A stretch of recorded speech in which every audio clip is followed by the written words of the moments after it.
నక్సల్ బరి పని అయిపోయింది. విప్లవం అనే మాట ఎత్తవద్దు అనబడేటువంటి ప్రశ్న ఇది రాజ్యం నుంచి కానీ పోలీసుల నుంచి కానీ రావచ్చు. కానీ ఇక్కడ పోలీసుల అండతో ఉన్నటువంటి వాళ్ళు చెప్తున్న ఈ ప్రశ్నకు జవాబు ఎన్ వేణుగోపాల్ మాటలో ఇక్కడ చూడవచ్చు.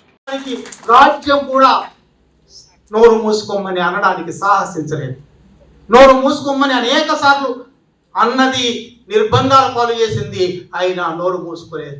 బోల్ కే తెరే లబ్ ఆజాద్ హై అన్నాడు ఫైజ్ అహ్మద్ ఫైజ్. మాట్లాడు, నీ పెదాలు స్వేచ్ఛగా ఉన్నాయి కనుక మాట్లాడతాను. అది మాత్రమే కాదు, నేను మాట్లాడదామని నిర్ణయించుకున్న తర్వాత సరే ఆలోచిస్తూ ఉండగా ఈ సభ మీదనే అనేక అవాకులు జవాబులు. సభ మీద ఇప్పటికి నాకు తెలిసి 2 కవితలు వచ్చాయి, 2-3 వ్యాసాలు పోస్టులు వచ్చాయి. ఏమిటి వీళ్ళ ఇంత బాధ? విప్లవం అనే మాట మాట్లాడకూడదు, నక్సల్బరి అనే మాట మాట్లాడకూడదు.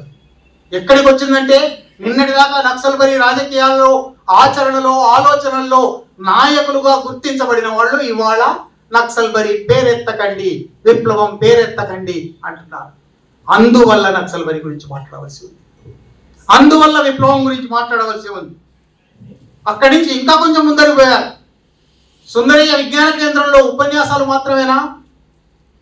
కథలు, కవిత్వాలు, కాకరకాయలు, పాటలు ఏనా?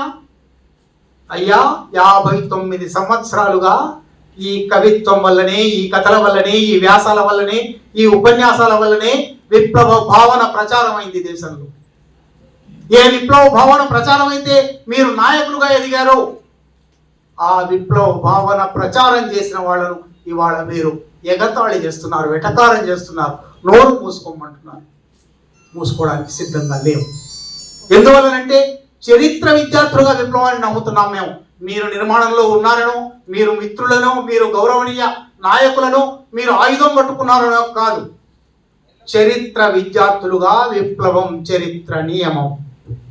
చరిత్రను గౌరవించే, చరిత్రను అధ్యయనం చేసిన, చరిత్రను ప్రచారం చేసే విద్యార్థులుగా, విప్లవాభిమానులుగా ఈ మాటలు మాట్లాడుతున్నాం. ఈ 2 ఉపోద్ఘాతాలు చెప్పి, ఎందుకంటే విప్లవం అనేది సమాజాన్ని, విప్లవం ఎవరో కొందరు వ్యక్తులది కాదు. వాళ్ళు నిన్నటిదాకా చాలా గౌరవనీయమైన స్థానాల్లో కూడా ఉండవచ్చు. కానీ విప్లవం సమాజానిది. సమాజంలో ప్రతి ఒక్కరికి విప్లవం గురించి మాట్లాడే అవకాశం ఉంటుంది, మాట్లాడే బాధ్యత ఉంటుంది, మాట్లాడే హక్కు ఉంటుంది.